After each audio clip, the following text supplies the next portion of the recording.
사랑하는 성도 여러분, 3월 15일 수요일 새벽 만나에 오신 여러분을 주님의 이름으로 환영하고 축복합니다. 오늘 우리에게 주시는 하나님의 말씀은 사무엘상 12장 16절에서 25절까지의 말씀입니다. 사무엘상 12장 16절에서 25절까지의 말씀 함께 보겠습니다. 너희는 이제 가만히 서서 여호와께서 너희 목전에서 행하시는 이 큰 일을 보라. 오늘은 밀 베는 때가 아니냐. 내가 여호와께 아뢰리니 여호와께서 우레와 비를 보내사 너희가 왕을 구한 일 곧 여호와의 목전에서 범한 죄악이 큼을 너희에게 밝히 알게 하시리라. 이에 사무엘이 여호와께 아뢰매 여호와께서 그날에 우레와 비를 보내시니 모든 백성이 여호와와 사무엘을 크게 두려워하니라. 모든 백성이 사무엘에게 이르되 당신의 종들을 위하여 당신의 하나님 여호와께 기도하여 우리가 죽지 않게 하소서. 우리가 우리의 모든 죄에 왕을 구하는 악을 더하였나이다. 사무엘이 백성에게 이르되 두려워하지 말라. 너희가 과연 이 모든 악을 행하였으나 여호와를 따르는 데에서 돌아서지 말고 오직 너희의 마음을 다하여 여호와를 섬기라. 돌아서서 유익하게도 못하며 구원하지도 못하는 헛된 것을 따르지 말라. 그들은 헛되니라.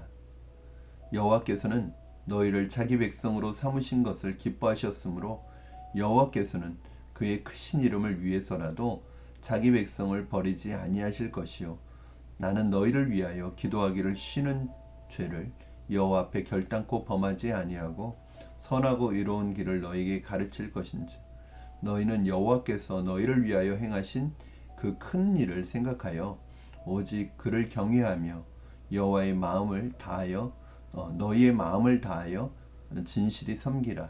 만일 너희가 여전히 악을 행하면 너희와 너희 왕이 다 멸망하리라. 아멘. 하나님을 섬기는 사람들에게 있어서 기도라는 것은 정말 큰 은혜가 아닐 수 없습니다.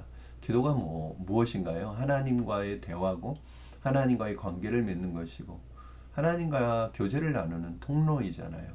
그러므로 기도는 정말 축복이고 우리가 하나님과 만날 수 있는 하나님과 교제하는 놀라운 은혜의 수단인 것이죠. 근데 오늘날 그럼에도 불구하고 많은 사람들이 기도를 하지 않는 이유는 무엇일까요? 기도를 하나의 의무쯤으로 생각하고 하나의 형식쯤으로 생각하는 것 같아요. 그래서 기도하는 것에 대해서 부담스러워합니다. 기도하는 시간을 갖는 것에 대해서 중요하게 생각하지 않습니다. 그러나 만약에 우리에게 기도가 없다면 우리의 신앙생활은 형식적이고 메마른 종교 생활에 지나지 않을 것입니다. 그러므로 여러분 이 기도에 대해서 우리가 밝히 알고 또 잘 알아서 우리의 신앙생활을 하는 큰 특별한 은혜, 특혜라는 것을 잊지 말고 잘 활용하고 잘 사용할 수 있다면 우리의 신앙생활은 더욱더 풍성함을 누리게 될 것입니다. 그만큼 기도는 우리의 신앙생활에 중요합니다. 성경을 보더라도요, 구약 성경과 신약 성경 전체에서 기도에 대한 부분은 늘 참 중요한 메시지입니다. 그래서 기도는 어느 시대에 국한된 것이 아니라 구약과 신약 전체 성경에 있어서 기도하는 장면은 계속해서 강조되고 있고 기도할 때 하나님께서 어떻게 일하시는지를 보여주고 있고 기도하는 것이 얼마나 큰 은혜이고 특별히 하나님 앞에 쓰임받았던 사람들의 공통점은 하나님에게 기도하고 하나님과 기도하는 사람이었습니다. 그만큼 기도는 중요한 것입니다. 오늘 본문은 사무엘이 사사로서 은퇴하는 자리에서 하는 고별 설교죠. 그리고 그 고별 설교의 마지막 부분입니다. 전반부는 이스라엘이 하나님 앞에 왕을 구한 것이 심각한 죄라는 것을 알려주고 그 증거로 건기인 5, 6월에 우레와 비가 내리게 함으로써 이스라엘이 얼마나 하나님 앞에 큰 죄를 범하였는지를 깨닫게 해주고요. 그리고 그 깨달음 속에서 하나님 앞에 회개를 하도록 그렇게 하는 내용이 나옵니다. 그러나 오늘 본문에서 저는 좀 가장 핵심이 되는 부분은 아무래도 23절 말씀이 아닌가 생각합니다. 우리 23절 말씀 한번 같이 읽어볼까요? 23절 나는 너희를 위하여 기도하기를 쉬는 죄를 여호와 앞에 결단코 범하지 아니하고 선하고 의로운 길을 너희에게 가르칠 것인즉. 사무엘이 자신은 이제 사사의 자리에서 내려와서 이제 선지자로서 사역에 집중할 것임을 말씀하십니다. 그때 뭐라고 하냐면 너희를 위하여 기도하기를 쉬는 죄를 결단코 범하지 않겠다. 저는 이 기도하는 것을 쉬는 죄라는 말에 제 마음이 제게 더 다가오는 부분인 것 같아요. 우리는 여기서 중요한 기도에 대한 중요한 인사이트를 얻을 수 있는데 기도하는 것을 쉬는 것이 죄가 된다는 것입니다. 여러분 왜 기도하는 것을 내가 뭘 하지 죄를 범한 게 아닌데 왜 기도하지 않았다고 그것이 죄가 되는가?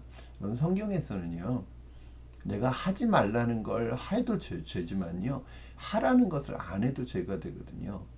특별히 기도가 그렇다는 거예요.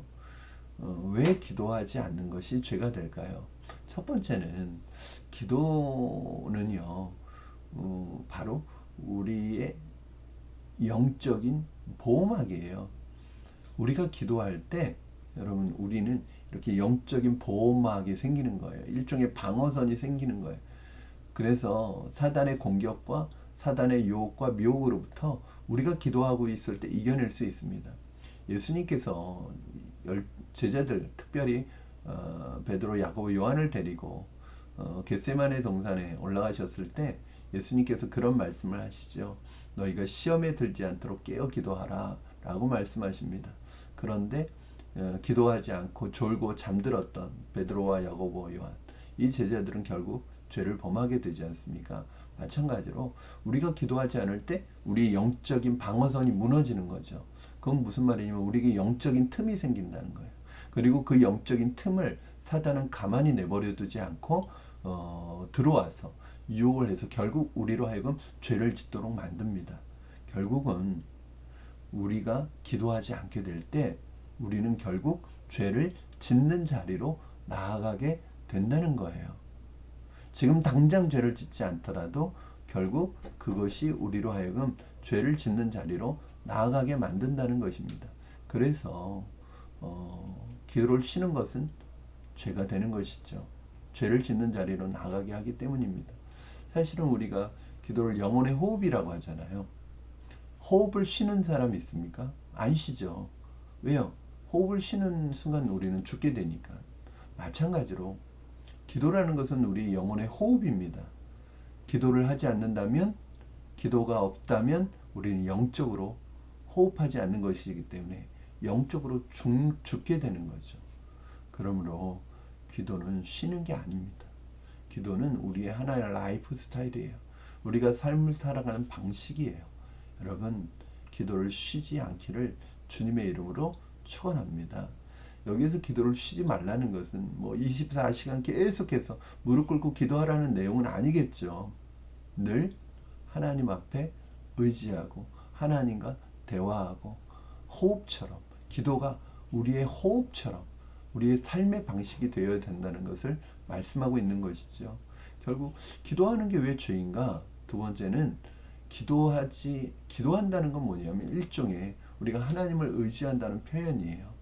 즉 하나님이 내 삶의 주인이시고 왕이시기 때문에 하나님께 내 삶을 의탁하고 맡기고 주님을 의존하면서 살아간다는 뜻이거든요. 그 기도라는 것이. 그런데 우리가 기도하지 않는다는 것은 뭘 나타내는 거예요? 하나님을 의지하지 않고 살아가는 것이고 하나님이 우리의 삶에 필요치 않다고 말하고 있는 것이라는 거예요. 그렇기 때문에 그것 자체가 죄인 거죠.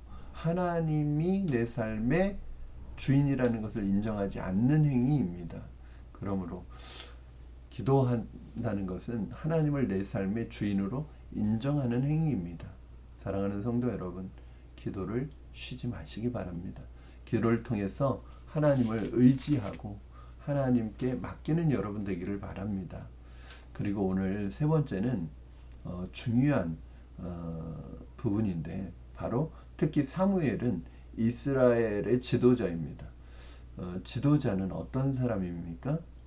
바로 내게 맡겨진 사람들을 위해서 기도하는 사람입니다. 사무엘이 이렇게 말합니다.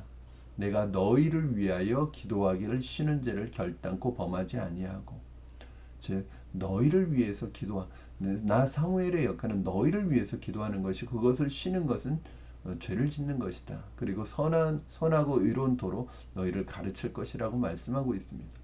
저는 여기에서 지도자에게 주시는 사명을 발견합니다. 먼저 저에게 적용합니다. 여러분, 담임 목사인 제가 우리 성도님들을 위해서 기도하는 것을 쉬는 것은 하나님 앞에 죄가 됩니다. 왜냐하면 저는 우리 성도님들을 가슴에 품고 기도해야 될 책임이 있는 거죠. 그것이 바로 저에게 맡겨진 사명입니다. 마찬가지로 우리 지도자는 어떤 사람이에요? 내게 맡겨진 사람을 위해서 기도하는 사람입니다. 우리 순장님들, 우리 리더들, 여러분에게 맡겨진 순원들, 여러분에게 맡겨진 분들을 위해서 기도하기를 쉬는 것은 죄를 범하는 것입니다. 여러분은 그들을 위해서 기도할 책임이 있습니다. 또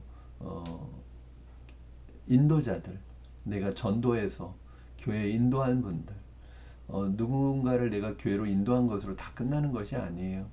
내가 그 인도한 그 사람이 하나님 앞에서 바로 서갈 수 있도록 그들을 위해서 기도해야 될 책임이 있습니다. 어떤 분이 교회에 새로 나오면 은혜도 있지만 그분에게 영적인 싸움이 시작되는 거예요. 그러므로 그분은 아직 홀로 서기가 안 됩니다. 혼자 설 수가 없어요. 그래서 리더가 필요한 것이고, 그리고 순장과 교역자가 필요한 것이겠죠. 그러므로 여러분, 그들을 위해서 기도해 주시기 바랍니다. 인도한 것으로 끝내지 마시고 그들이 영적으로 바로 설 수 있도록 기도하는 분들이 되셨으면 좋겠습니다. 특별히 우리 교사 선생님들, 우리 주일학교, 또 우리 학생부를 맡고 있는 선생님들에게 부탁드립니다. 여러분 반을 위해서, 여러분의 반의 아이들을 위해서, 그 영혼들을 위해서 기도하는 것을 쉬지 마시기 바랍니다. 매일 그들을 위해서 기도하시기 바랍니다. 그러지 않으면 그들을 지켜낼 수가 없습니다. 만약에 여러분이 그들을 위해서 기도하지 않는다면 여러분은 죄를 짓고 있는 것입니다. 그들의 영혼을 보호할 책임을 맡겨주셨는데 그 책임을 다하고 있지 못한 것입니다. 우리 부모님들에게 권면합니다. 여러분의 자녀를 위해서 기도해야 될 책임이 있습니다. 여러분이 기도하지 않는다면 여러분에게 있어서 그 책임을 하나님이 물으실 것입니다. 그러므로 리더된 분들, 또 맡겨진 영혼들이 있는 분들은 그들을 위해서 기도하는 것 굉장히 중요한 사명이고 책임이라는 사실을 기억하시기 바랍니다. 여러분, 기도는 의무가 아니라 내게 주신 특권입니다. 여러분이 기도의 사람이 다 되시기를 주님의 이름으로 축원합니다. 그래서 기도를 통해서 하나님 앞에 여러분에게 맡겨주신 영혼들이 하나님을 전심으로 섬겨나가는 그런 사람이 될 수 있도록 기도하는 여러분 되시기를 주님의 이름으로 축원합니다. 기도하겠습니다. 살아계신 하나님 아버지, 감사합니다. 오늘 말씀을 통해서 기도가 얼마나 큰 축복이고 특권인지 다시 한번 깨닫습니다. 하나님께서 우리에게 기도하는 것을 쉬지 않게 하여 주시옵소서. 기도가 우리 영혼의 호흡임을 알고 늘 기도하며 하나님 앞에 나가며 하나님과 대화하며 하나님과 교제하며 나에게 맡겨주신 영혼들을 위해서도 기도하며 또 나의 삶 전체를 위해서도 하나님 앞에 기도로 나아가는 하나님 기도의 사람들 다 될 수 있도록 도와주시옵소서. 특별히 하나님 맡겨진 영혼들이 있는 우리 주일학교 선생님들, 학생부 선생님들, 우리 부모님들, 리더들, 인도자들, 교역자들에게 하나님 기도해야 될 하나님 책임을 주셨사오니 기도하기를 쉬는 죄를 결단코 범하지 않는 우리 리더들 될 수 있도록 도와주시옵소서. 감사드리며 예수님의 이름으로 기도하옵나이다. 아멘.